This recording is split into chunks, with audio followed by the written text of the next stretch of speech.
नमस्कार, आप सभी का स्वागत है आरंभ क्लासेस में। मैं हूं नमन परसाई। आज हम पढ़ने वाले हैं मध्य प्रदेश के सामान्य ज्ञान के अंतर्गत मध्य प्रदेश के खनिज संसाधन। टॉपिक काफ़ी महत्वपूर्ण है। एमपीपीएससी प्री और मेंस दोनों में यहाँ से क्वेश्चन बनते हैं, इसलिए ध्यान से पढ़िएगा, फोकस करके पढ़िएगा ताकि एग्जाम में रिवीजन करने में आपको प्रॉब्लम ना हो। चलिए शुरुआत करते हैं। तो आज हम पढ़ने वाले हैं पार्ट वन। आज हम पढ़ने वाले पार्ट वन। तो इसमें हम क्या पढ़ने वाले हैं? हम पढ़ने वाले हैं कि आपको जो खनिज है, तो खनिज क्या होता है, खनिज क्या होता है, कितने प्रकार का होता है मध्य प्रदेश में, और आपको जो माइनिंग है, जो खनन है, तो कितने प्रकार का होता है वो, है ना, कितने प्रकार का होता है माइनिंग। इसके अलावा जो वर्तमान की जो खनिज नीति है उसके क्या उद्देश्य हैं और क्या इसके प्रावधान किए गए हैं इसके अलावा। ठीक है, इसमें क्या उद्देश्य है, क्या प्रावधान इसमें किए गए हैं नीति में। इसके अलावा दो खनिज, लोहा और कोयला। तो लोहा कितने प्रकार का होता है मध्य प्रदेश में, कहाँ कहाँ पर अवेलेबल है कोयला, तो कोयला कितने प्रकार का होता है और मध्य प्रदेश में कहाँ कहाँ पर ये अवेलेबल है। ठीक है, तो आज हम इतना सब कुछ पढ़ने वाले हैं। जो आपका रिमेनिंग पार्ट है उसको पढ़ेंगे हम लोग पार्ट टू में। ठीक है, चलिए शुरुआत करते हैं।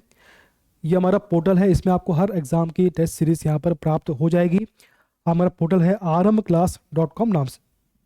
अभी हाल ही में एमपीपीएससी की वैकेंसी आ चुकी है, तो उसकी भी टेस्ट सीरीज यहाँ पर अवेलेबल है। कैटेगरी देखिए आप कहाँ पर है, ये हमारा ये पोर्टल है, तो इसमें आपका कैटेगरी है सिविल सर्विसेज, इसमें है आपका स्टेट पीएससी और यहाँ पर आपका है एमपीपीएससी।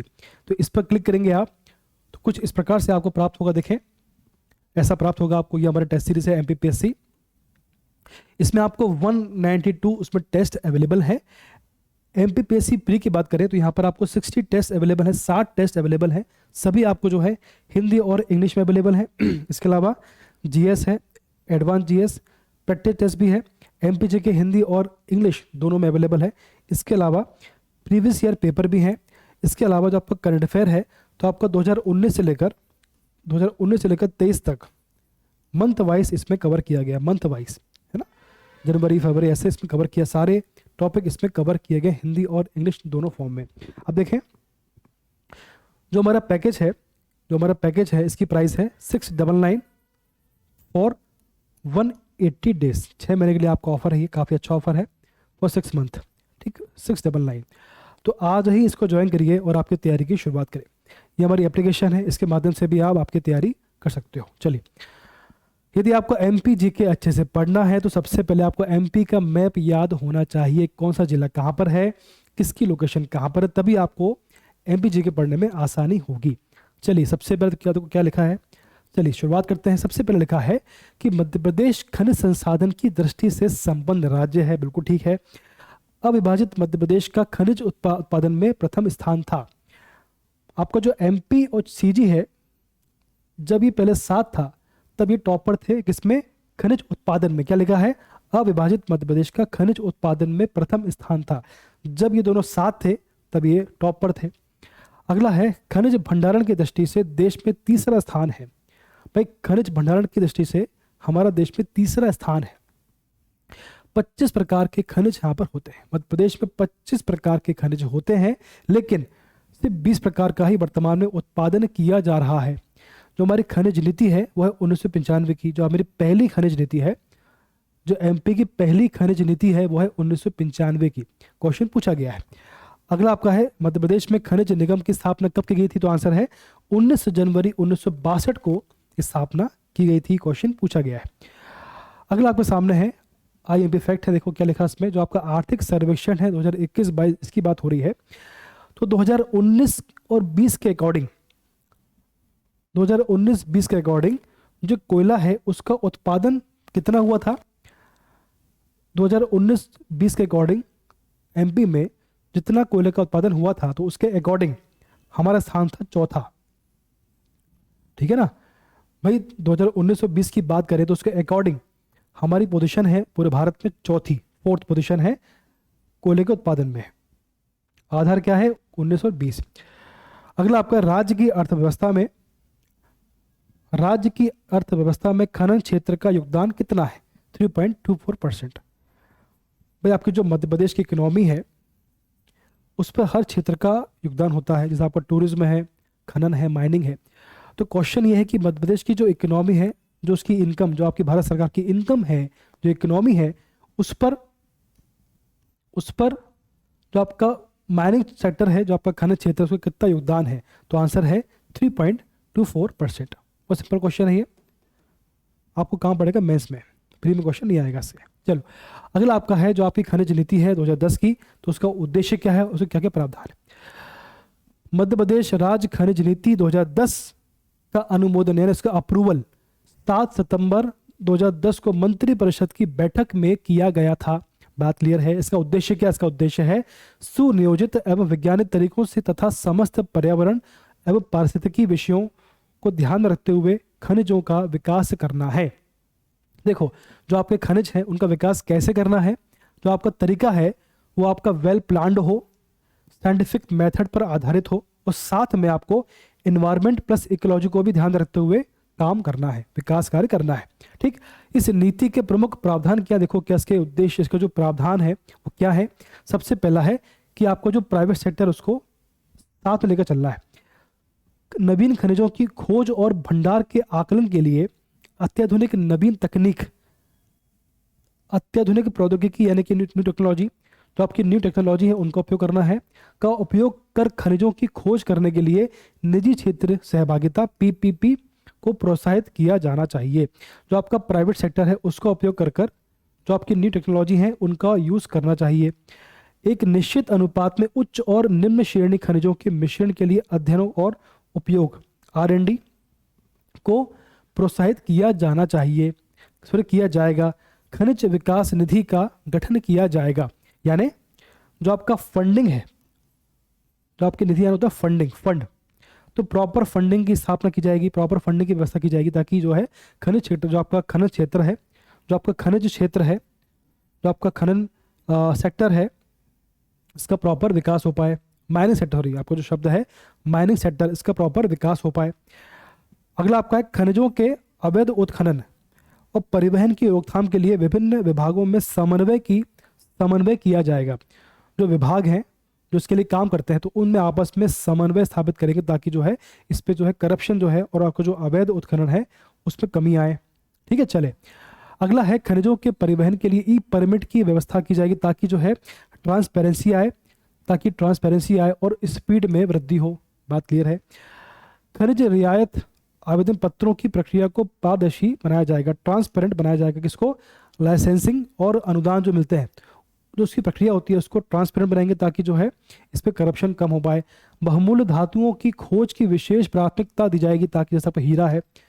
इसके अलावा देखें, खनिजों के अवैध उत्खनन की और परिवहन पर नियंत्रण रखने के लिए विद्यमान नियमों की और अधिक कठोर बनाया जाएगा। जो वर्तमान में कानून है उन्हें और कठोर करेंगे, ताकि जो है आपका जो अवैध उत्खनन है इसमें कमी आए। वर्ष 2004 में खनिज विभाग द्वारा गौड़ खनिजों, जो आपके मेन खनिज हैं, से प्राप्त होने वाली राजस्व की सूचना पंचायत विभाग को उपलब्ध कराई जा रही है। जो आपका पंचायत विभाग है तो उसको कितनी इनकम हुई है आपके खनिज सेक्टर से, तो उसको ये सूचना दी जा रही है 2004 से। चलो आगे बढ़ते हैं। जो आपका खनन है और खनिज संसाधन, तो भाई खनिज क्या होता है और माइनिंग कितने प्रकार की होती है। ये आपका खनिज है तो इसकी डेफिनेशन क्या होती है, वो क्या होती है। जो आपका खनिज है बेसिकली होता क्या है? खनिज जो आपका खनिज है विशिष्ट रासायनिक एवं एक से अधिक तत्वों के संयोग से बनने वाले पदार्थ हैं। जो आपका खनिज है क्या है? विशिष्ट रासायनिक एक से अधिक तत्वों के संयोग से बनने वाले पदार्थ हैं, जो धरातल पर या भूगर्भ से प्राप्त किए जाते हैं। रासायनिक एवं विशिष्ट एक से अधिक तत्वों के संयोग से बनने वाले पदार्थ जो कि धरातल से या भूगर्भ से प्राप्त किए जाते हैं, धरातल से या खोद कर निकाले जाते हैं। इनकी पहचान इनके भौतिक एवं रासायनिक गुण से की जाती है। भौतिक एवं रासायनिक गुणों से इनकी पहचान की जाती है।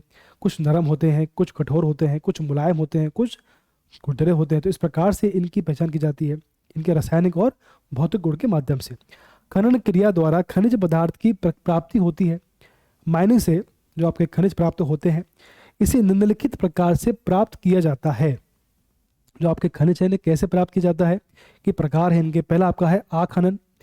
इसमें क्या होता है, कुछ खनिज जैसे मिट्टी आदि सतह पर ही प्राप्त होते हैं। जो आपकी मिट्टी है तो सतह पर ही प्राप्त किए जा सकते हैं तो उसे आखनन कहते हैं। ठीक है ना। ऐसे खनिज जो मिट्टी पर ही प्राप्त होते हैं उन्हें बोलते हैं आखनन। अगला आपका है विवृत खनन। जब खनिज सतह से पास ही किया जाए मिल जाता है, सॉरी क्या लिखा है, जब खनिज जो है सतह के पास ही मिल जाता है तो उसे निकालने के लिए केवल ऊपर की परत को हटाना पड़ता है। जो ऊपर की लेयर होती है तो उसको हटाकर ही ये प्राप्त होना संभव होते हैं। ठीक है ना।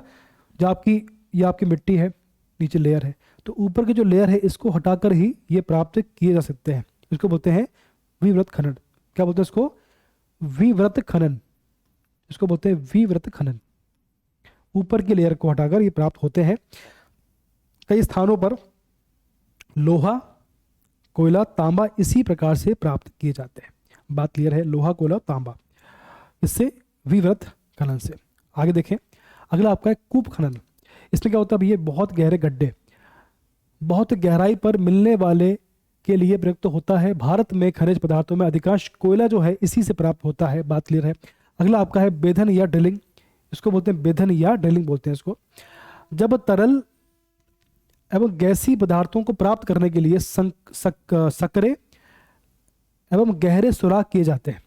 आपको जो लिक्विड है, आपको जो पेट्रोलियम पदार्थ है, उनको प्राप्त करने के लिए सकरे और गहरे गड्ढे होते हैं, तब उसको बोलते हैं बेधन या ड्रिलिंग प्रोसेस। इस विधि को की बेधन कहते हैं या इसको ड्रिलिंग कहते हैं। जो आपका पेट्रोलियम है उसको प्राप्त करने के लिए इसी विधि का उपयोग किया जाता है। बात क्लियर है? अगला आपका है प्लेसर निक्षेप, प्लेसर डिपॉजिट। नदी में बहता हुआ पानी होता है, तो पानी में जो सोना बहता रहता है तो उसको प्राप्त करने की विधि बोलते हैं प्लेसर डिपॉजिट। नदी बह रही है तो नदी में कुछ मात्रा में सोना होता है, सबके नहीं होता है, जहां पर ये होता है। तो उस नदी में जो सोना बहता होता है तो उसको छान कर निकालने की जो प्रोसेस होती है उसको बोलते हैं, जो विधि होती है उसको बोलते हैं प्लेसर डिपॉजिट्स। ठीक। टिन और सोना इससे प्राप्त होता है। टिन और सोना जैसे कुछ खनिज नदियों की तली में जलोढ़ निक्षेप के रूप में पाए जाते हैं, बहता हुआ पानी में होते हैं। वास्तव में ये खनिज नदियों द्वारा इनके मूल स्थान से अपरदित करके नदी घाटियों में जमा किए जाते हैं। इस प्रकार के खनिजों के निक्षेप को प्लेसर डिपॉजिट कहा जाता है। भारत का प्रायद्वीपीय पठार खनिज पदार्थों के निक्षेप की दृष्टि से काफी धनी है। देखें, ये देखो पिक्चर है आपके सामने। होता क्या है, जैसे मान लीजिए कि ये एक क्षेत्र है जहां पर सोना होता है, ये एक क्षेत्र है जहां पर सोना होता है। ठीक। अब यहाँ एक नदी बह रही है, ये नदी बह रही है यहाँ पर, और इसमें होता है सोना, यहाँ पर सोना होता है। तो भैया कुछ मात्रा, इसकी कुछ मात्रा इस नदी में बहती होगी, सिंपल सी बात है। तो ये पानी जो है बहता हुआ ऐसे आता रहता है, ये पानी ऐसा बहता रहता है। तो इस छन्नी के माध्यम से इस नदी में जो सोना बहता है तो उसको प्राप्त करते हैं, तो उसको बोलते हैं प्लेजर डिपॉजिट या प्लेजर निक्षेप। ठीक। इस प्रकार से देखो, ये इस प्रकार से अगर इस मिट्टी में सोना होगा तो इस छन्नी में आ जाएगा। ठीक। चलिए आगे बढ़ते हैं। अब इसको बोलते हैं, जो मध्य प्रदेश में खनिज 4 प्रकार के होते हैं। पहला आपका होता है धात्विक खनिज, जिसमें आते हैं तांबा, मैग्नीज, सोना, लोहा, टंगस्टन, बॉक्साइट, टिन। एक एग्जांपल है, और भी इसमें होंगे ईटीसी। अगला आपका होता है अधात्विक खनिज। इसमें क्या होता है? अभ्रक है, रॉक फॉस्फेट है, हीरा है, ग्रेफाइट है, चूना पत्थर, संगमरमर, एस्बेस्टॉस और जिप्सम। ठीक। अगला आपका है आणविक खनिज, इसमें आपका आता है यूरेनियम। और अगला आपका है जीवाश्म खनिज। ठीक। ये आपका आता है कोयला। इन दोनों से ही बिजली प्राप्त होती है। तो आज हम क्या पढ़ने वाले हैं? आज हम पढ़ने वाले हैं सबसे पहले लोहा और कोयला। ठीक है, चलिए शुरुआत करते हैं। जो आपका लोहा है, लोह अयस्क है, ये 4 प्रकार का होता है। सबसे पहले आपका होता है मैग्नेटाइट, हेमेटाइट, लिमोनाइट और आपका होता है सिडराइट। सबसे अच्छा होता है ये, सबसे खराब क्वालिटी का होता है सिडराइट। चलिए इसके बारे में कुछ पढ़ लेते हैं। जो आपका लोह अयस्क है ये धारवाड़ क्रम की चट्टानों से प्राप्त होता है। किससे प्राप्त होता है? धारवाड़ क्रम की चट्टानों से। भारत में कुल कितना स्टॉक है इसका? भारत में कुल 33.276 3.276 बिलियन टन लोहे का भंडार पूरे भारत में है। वर्तमान में लोहे के अंश की मात्रा के आधार पर इसकी गुणवत्ता का निर्धारण किया जाता है। भाई लोहे का जो गुणवत्ता है वो कैसे तय होती है? इसमें कितना लोहा है उसके आधार पर ही तय होता है कि लोहा कितनी अच्छी क्वालिटी का है। मध्य प्रदेश में 0.99% भंडार पाए जाते हैं, वो उत्पादन में योगदान है 0.9%। देखिए पूरे भारत में जितना भी सोने, जितने भी लोहे का भंडार है, जितना भी लोहे का भंडार है उसका 0.99% जो है एमपी में है। ठीक। पूरे भारत में जितना भी लोहे का उत्पादन होता है, जितना भी प्रोडक्शन होता है, उसका 0.90% जो है एमपी में होता है। ये इसका बेसिक कॉन्सेप्ट है। ठीक, बात क्लियर है आपको? चलो अगला आपका है, अब पढ़ते हैं डीप में थोड़ा सा। आइए, ये देखो, ये आपका लौह अयस्क है। जो आपका लौह अयस्क है, तो लोहे के अंश के आधार पर 4 वर्गों में से बांटा गया है। लोहे के अंश के आधार पर सबसे पहला आपका है मैग्नेटाइट। तो अब ये इस सर्वोत्तम क्वालिटी का होता है और इसमें लोहे की मात्रा होती है 72%, सबसे बढ़िया होता है ये। इसमें वाष्प की मात्रा सबसे कम होती है और इसका रंग काला होता है। इसका रंग काला होता है, अभी देखा अभी हमने, सबसे काला रंग का होता है ये मैग्नेटाइट।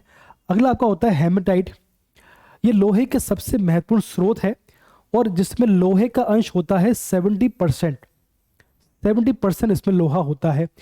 भारत में लगभग 70%, 70 to 80% लोहा इसी प्रकार का होता है। क्वेश्चन पूछते हैं कि भारत में किस प्रकार का लोहा होता है, तो आंसर क्या होगा? हेमेटाइट। अगला आपका है लिमोनाइट। इसमें धातु का अंश होता है 60% तक, इसमें धातु का अंश होता है। इसका रंग पीला होता है, अभी देखा था हमने, इसका रंग होता है पीला। अगला आपका होता है सिडराइट। तो यह सर्वाधिक निम्न कोटि का होता है, सबसे खराब क्वालिटी का होता है, जिसमें लोहे का अंश होता है 48%। ठीक है, 48% इसमें लोहा होता है। तो 4 प्रकार के होते हैं। देखो, ये आपका होता है, सबसे पहला आपका होता है, ये देखो, सबसे पहला आपका होता है मैग्नेटाइट, हेमेटाइट, लिमोनाइट और आपका होता है सिडराइट। हल्का सा पीला होता है ये। चलो आगे बढ़ते हैं, देखें जरा इसमें। चलिए, अब मध्य प्रदेश में लोहा कहाँ कहाँ पर होता है? देखो, ये आपका जबलपुर यहाँ भी होता है, मंडला यहाँ भी होता है, आपका बालाघाट। तो ये आपका क्षेत्र यहाँ पर लोहा, बालाघाट, मंडला और जबलपुर। ठीक है, इसके अलावा देखो यहाँ भी होता है ग्वालियर में, इसके नीचे भी यहाँ भी होता है, ये भी होता है। ठीक है, ये आपका क्षेत्र हो गया। इसके अलावा देखो, तो आपका खंडवा यहाँ भी होता है, धार में भी होता है, झाबुआ यहाँ भी होता है और मंदसौर। तो आपको ये पट्टी यहाँ पे होता है और ये पट्टी है। ठीक, तो 1 2 3 4 4 क्षेत्र में लोहा होता है एमपी में। ठीक, एक ये वाली है जबलपुर, मंडला, बालाघाट, विदिशा, अशोकनगर, शिवपुरी और ग्वालियर। यहाँ पर धार, झाबुआ और मंदसौर, यहाँ पर आपका खंडवा। 4 स्पॉट एमपी में है लोहे के। ठीक, चलो अब आपका जो कोयला है, जो कोयला है भारत में 4 प्रकार का होता है। पहला आपका होता है, सबसे पहला आपका होता है एंथ्रेसाइट, बिटुमिनस, लिग्नाइट और पीट। सबसे अच्छा होता है एंथ्रेसाइट, सबसे खराब होता है पीट। ठीक है, चलो आगे बढ़ते हैं। इस प्रकार से होता है, देखो एक बार दोबारा से देखो, ये आपका होता है एंथ्रेसाइट, बिटुमिनस, लिग्नाइट, पीट। ठीक है, चलो आगे बढ़ते हैं। अब देखो, अब इसमें क्या है भैया, कोयले की गुणवत्ता का निर्धारण जो है उसमें निहित कार्बन की मात्रा से तय किया जाता है।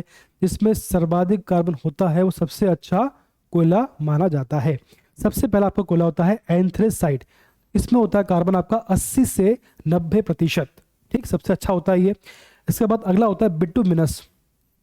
ठीक, तो ये होता है 55 से 80% होता है ये सर्वाधिक मात्रा में पाया जाता है भारत में। इसके बाद अगला होता है लिग्नाइट, जो है ये जो है 40 से 55% इसमें कार्बन होता है। बात क्लियर है? सबसे लास्ट, सबसे खराब क्वालिटी का होता है पीट। ये जो है पीट 40% से भी इसमें कम, सबसे कम इसमें कार्बन होता है, इसलिए सबसे खराब क्वालिटी का ये होता है। ठीक, तो 4 हैं। चलो आगे बढ़ते हैं। अब देखो जरा इसमें, तो भी मध्य प्रदेश में 2 प्रकार के क्षेत्र हैं। मध्य प्रदेश में के प्रमुख कोयला क्षेत्र, मध्य प्रदेश में 2 क्षेत्र जहाँ पे कोयला होता है। पहला आपका क्षेत्र है मध्य भारत के कोयले क्षेत्र। क्या है? मध्य भारत के कोयले क्षेत्र। आपका ये वाला स्थान देखो, ये वाला स्थान, ये आपका रीवा है, सीधी, सिंगरौली, अनूपपुर, ये वाला आपका क्षेत्र, यहाँ पर होता है कोयला। इसको बोलते हैं मध्य भारत कोयला क्षेत्र। क्या बोलते हैं इसको? मध्य भारत कोयला क्षेत्र। ठीक, अगला आपका है सतपुड़ा कोयला क्षेत्र। इसमें आपका मोहपानी, शाहपुर, तबक, कानन घाटी, पेज घाटी। इसमें क्या है? उमरिया, सुहागपुर, सिंगरौली, कोरार और जोहला नदी। तो आपका ये वाला क्षेत्र है सतपुड़ा वाला, ये वाला क्षेत्र देखो, ये आपका बैतूल है, होशंगाबाद है, नरसिंहपुर, जबलपुर, ये आपका क्षेत्र है, ये वाला आपका क्षेत्र। इसे क्या बोलते हैं? इसको बोलते हैं सतपुड़ा कोयला क्षेत्र। सतपुड़ा कोयला क्षेत्र। ठीक, चलिए आगे बढ़ते हैं। 2 क्षेत्र हैं आपके, मध्य भारत और कोयला, सतपुड़ा कोयला क्षेत्र। चलो आगे बढ़ते हैं, इसको अच्छे से थोड़ा पढ़ते हैं। देखो, सबसे पहला आपका 2 क्षेत्र है। सबसे पहला आपका क्षेत्र है मध्य भारत कोयला क्षेत्र। अब देखो, ये आपका रीवा है, ये आपका सीधी सिंगरौली है, ये आपका शहडोल है, ये आपका अनूपपुर है, ये आपका उमरिया है। देखो अब इसमें क्या शामिल है, उमरिया, ये देखो उमरिया है, इसके बाद सुहागपुर है, ये आपका अनूपपुर, और यहाँ पर आपका पड़ता है सुहागपुर, यहाँ पड़ता है इन दोनों के बीच में, ये आपका सुहागपुर आ गया। इसके बाद आपका आ गया सिंगरौली, ये आपका देखो, ये आपका सिंगरौली है, ठीक। इसके बाद कोरार है, कोरार इसके पास है, यहाँ पर कोरार पड़ता है। इसके बाद जोहिला नदी है, तो ये आसपास पड़ती है। तो आपको जो बेसिकली ये वाला क्षेत्र है, इसको बोलते हैं मध्य भारत का कोयला क्षेत्र। अगला आपका देखो सतपुड़ा कोयला क्षेत्र, मोहपानी यहाँ पड़ता है, मोहपानी आपका इसके आसपास पड़ता है। तो आपका शाहपुरा है, शाहपुरा तवा, कानन घाटी, पेच घाटी। तो पूरा आपको जो एरिया है, ये आपका शाहपुरा जो तवा है, ये आपको यहाँ पड़ता है, यहाँ इधर पड़ता है, इन दोनों के मध्य में, ठीक। इसके बाद पेच घाटी पड़ती है यहाँ पर, ये आपकी पेच घाटी यहाँ पड़ती है। इस प्रकार से जो 4 क्षेत्र हैं, सतपुड़ा कोयला क्षेत्र यहाँ पड़ता है आपका, ठीक है। तो बेसिकली आपको जो मध्य भारत का जो कोयला क्षेत्र है वो पड़ता है आपके एमपी के ईस्ट, यहाँ पड़ता है पूर्व में, ये आपका पूर्वी क्षेत्र है, ये पड़ता है पूर्व में, ये पड़ता है दक्षिण में, ये आपका पड़ेगा दक्षिण में, ठीक है। ये आपका हो गया ये वाला मध्य भारत का, ये आपका हो गया सतपुड़ा कोयला क्षेत्र, ठीक है। चलिए आगे बढ़ते हैं, सॉरी ये वाला, चलिए आगे बढ़ते हैं। अब देखो जरा कोयला, तो कोयला होता क्या है भाई, कोयला एक जीवाश्म ईंधन है भैया, जीवाश्म ईंधन, जीवाश्म ईंधन है ये। और गोंडवाना जो है, गोंडवाना कोयला भारत में कुल कोयला भंडार का लगभग 98% है। जो वर्तमान में कोयला है वो 19% है, गोंडवाना कोयला इसको बोलते हैं, ठीक है। भंडारण की दृष्टि से मध्य प्रदेश में 5वां राज्य है, मतलब अगर आप कोयले की बात करें तो भंडारण की दृष्टि से, मतलब एमपी की बात करें यदि आप, तो एमपी में भंडारण की दृष्टि से एमपी जो है 5वें स्थान पर है, 5वें स्थान पर, 5th पोजीशन पे स्टॉक के मामले में। अगला है मध्य प्रदेश के कोयला क्षेत्र, 2 होते हैं। पहला आपका है मध्य भारत का कोयला क्षेत्र, इसमें क्या आता है, मध्य भारत के कोयला क्षेत्र का विस्तार सीधी में है, सिंगरौली में है, अभी देखा हमने, रीवा, शहडोल और उमरिया में इसका विस्तार है। इसे विंध्य प्रदेश का कोयला क्षेत्र भी कहा जाता है, जिसके अंतर्गत देखो क्या क्या शामिल है, देखो इसके अंतर्गत क्या क्या आते हैं, देखो इसके अंतर्गत सिंगरौली आता है, ये आपका सिंगरौली क्षेत्र पहला, सुहागपुर क्षेत्र, उमरिया क्षेत्र, कोरार क्षेत्र और जोहिला कोयला। सबसे पहला आपका है ये आपका क्षेत्र सिंगरौली क्षेत्र। यह मध्य प्रदेश का एक महत्वपूर्ण कोयला क्षेत्र है। यह दक्षिणी सीधी से लेकर दक्षिणी मिर्जापुर तक, यूपी तक इसका विस्तार है, तक 2500 स्क्वायर किलोमीटर क्षेत्र में विस्तृत है। यानी जो है ये आपका सीधी, जो आपका दक्षिणी सीधी है, जो आपका दक्षिणी सीधी, देखो ये देखो, ये देखिए आप क्या बोल रहा है, ये आपसे बोल रहा है। तो यहां पर आपका यूपी है, ये आपका यूपी है, ठीक है। तो ये आपसे बोल रहा है जो आपका सीधी है, तो आपका जो क्या लिखा है, देखो यहाँ पे जो आपका सिंगरौली कोयला क्षेत्र है, इसका विस्तार कहाँ से, देखो इसका विस्तार है, ये दक्षिणी सीधी से लेकर दक्षिणी मिर्जापुर तक 2500 स्क्वायर किलोमीटर में ये फैला हुआ है। अब देखो जरा इसको, ये देखो ये आपका सीधी है, तो दक्षिणी सीधी से लेकर आगे यूपी तक, यहां तक इसका विस्तार है, इसका विस्तार है। इसका क्षेत्र है 2500 किलोमीटर, स्क्वायर किलोमीटर। बात क्लियर है आप? चलो चलो आगे बढ़ते हैं। तो इसका विस्तार कहाँ से कहाँ तक है, इसका विस्तार है सीधी से लेकर आपका जो मिर्जापुर है वहां तक इसका विस्तार है 2500 स्क्वायर किलोमीटर में इसका विस्तार है, ठीक। देश की सबसे मोटी परत है भैया, ये क्वेश्चन पूछा गया है कि पूरे देश में सबसे मोटी परत किसकी, कोयले की कहाँ पर होती है, तो उसका आंसर क्या होगा, सिंगरौली क्षेत्र जो है, यहाँ पर देश की सबसे मोटी परत पाई जाती है। देश की सबसे मोटी परत, सबसे मोटी परत कितनी, 136 मीटर, 136 मीटर जो है सबसे मोटी परत देश में कहां पर होती है कोयले की, तो आंसर है सिंगरौली क्षेत्र। अगला आपका सुहागपुर क्षेत्र जो है, तो सुहागपुर क्षेत्र सबसे बड़ा कोयला क्षेत्र कौन सा है, सुहागपुर। सबसे मोटी परत कौन सी है, सिंगरौली क्षेत्र में। कंफ्यूज नहीं होना, सबसे मोटी परत जो है वो सिंगरौली में है, और सबसे ज्यादा कोयला, तो सबसे बड़ा जो कोयला क्षेत्र है वो आपका सुहागपुर है, जो दक्षिणी रीवा कोयला क्षेत्र के अंतर्गत आता है। इस क्षेत्र का क्षेत्रफल है 4142 स्क्वायर किलोमीटर, सबसे बड़ा, जिसमें 406 करोड़ टन कोयला के संचित भंडार हैं। ये जो आपका क्षेत्र ये पड़ता है शहडोल और अनूपपुर के बीच में। चलिए अगला आपका उमरिया क्षेत्र है, ये सबसे छोटा क्षेत्र है, ये सबसे छोटा क्षेत्र है, सबसे बड़ा है सुहागपुर, जिसका क्षेत्रफल है 15 स्क्वायर किलोमीटर। अगला आपका है कोरार क्षेत्र, ये क्षेत्र उमरिया के लगभग 11 किलोमीटर उत्तर में स्थित है। जो आपका उमरिया है उसके उत्तर में आता है ये। अगला आपका जोहिला कोयला क्षेत्र है, ये क्षेत्र कोरार के दक्षिण में बीर सिंहपुर पाली रेलवे स्टेशन के निकट स्थित है। ठीक है, इसके पास पड़ता है, ये इसके पास पड़ता है, ये इसके पास पड़ता है। ठीक है, जो आपका कोयला खाने जो है, जो आपकी जोहिला कोयला खाने हैं कैमूर के सीमेंट कारखानों के अधीन है। जो आपका जोहिला कोयला क्षेत्र है बेसिकली आपका ये कैमूर जो आपका सीमेंट जो कारखाना उसके अधीन ही आता है। बात क्लियर है आपको? क्वेश्चन कभी आएगा आपसे कि भैया जो कैमूर कोयला क्षेत्र है, ये क्वेश्चन बनेगा आपको जोहिला कोयला क्षेत्र है वो किसके अधीन है? तो आंसर है कैमूर कारखाना, सीमेंट कारखाना। ठीक है, चलिए अब देखें अगला।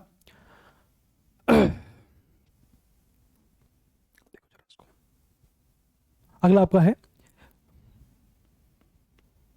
देखो अगला आपका है, इस प्रदेश में नर्मदा के दक्षिण ढलान कान्हा, क्या लिखा है? इस प्रदेश में नर्मदा के दक्षिणी ढलान कान्हन तथा पेंच घाटी के क्षेत्रों को शामिल किया जाता है। इस क्षेत्र में कोयले की 3 तहें हैं, 3 लेयर हैं, जो कि 1.2 से लेकर 1.8 मीटर मोटी है। इस प्रदेश के अंतर्गत निम्न क्षेत्र आते हैं। सबसे पहला आपका है मोह पानी, यहाँ का कोयला यानी आपका जो जबलपुर है उसको उसमें शामिल किया गया है। यहाँ का कोयला साधारण किस्म का होता है, जो कि 0.9 मीटर से 5.4 मीटर तक मोटी लेयर इसमें होती है। ये आपका आता है जबलपुर के समीप ये क्षेत्र आता है। ठीक है, अगला आपका है शाहपुर तथा तवा क्षेत्र। अगला आपका है शाहपुर तवा क्षेत्र, ये क्षेत्र बैतूल व होशंगाबाद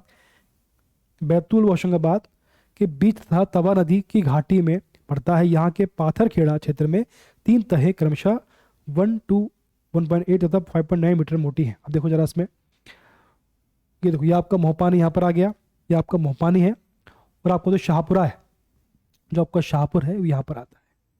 ठीक है, चलो अब देखो आगे, सॉरी ये आपका हो गया। चलो अगला आपका है कान्हन घाटी क्षेत्र, इसके अंतर्गत दमुआ, कालिन, छपार, धोरवाली, नीमरबेरा और पनारा तथा हिंगन क्षेत्र को शामिल किया गया है। यह साधारण किस्म का कोयला पाया जाता है। इसके बाद अगला है पेंच घाटी क्षेत्र। अगला पेंच घाटी क्षेत्र, पेंच घाटी का कोयला क्षेत्र कान्हा घाटी या कान्हन घाटी क्षेत्र का ही भाग है, ये इसका ही पार्ट है। ठीक, यहाँ पर जो है कोयले की तहें बरकुही, चांदामेटा, परासिया तथा पेंच तक 18 किलोमीटर लंबे क्षेत्र में विस्तृत है। बात क्लियर है आपको? चलो तो बेसिकली जो है, अब देखो जरा इसको समझो। आपको तो सबसे पहला पार्ट है मोहपानी, यहाँ पर आता है। दूसरा पार्ट आपका शाहपुरा है वो यहाँ पर आता है। तो तीसरा आपका कानन घाटी, वो भी इसके आसपास ही आता है। अगला आपका पेंच घाटी, वो आपको यहाँ पड़ता है। ठीक, इस प्रकार से चारों इसमें कवर हो जाते हैं। बात क्लियर है आपको? चलिए, तो बेसिकली 2 कोयला क्षेत्र हैं, सतपुड़ा और मध्य भारत, सभी हमने पढ़ लिया है, बहुत आसानी से पढ़ लिया है। चलो तो भैया बेसिकली आज हमने पढ़ लिया है जो आपके खनिज हैं वो क्या होते हैं, कितने प्रकार के होते हैं, आपकी माइनिंग कितने प्रकार की होती है, मध्य प्रदेश में कोयला कहाँ कहाँ पर होता है, लोहा कहाँ कहाँ पर होता है, कितने प्रकार का, सारी बातें पढ़ ली है। तो आज हमने पार्ट 1 पढ़ लिया है, पार्ट 2 कल पढ़ेंगे। तब तक के लिए आप स्वस्थ रहें, खुश रहें, धन्यवाद।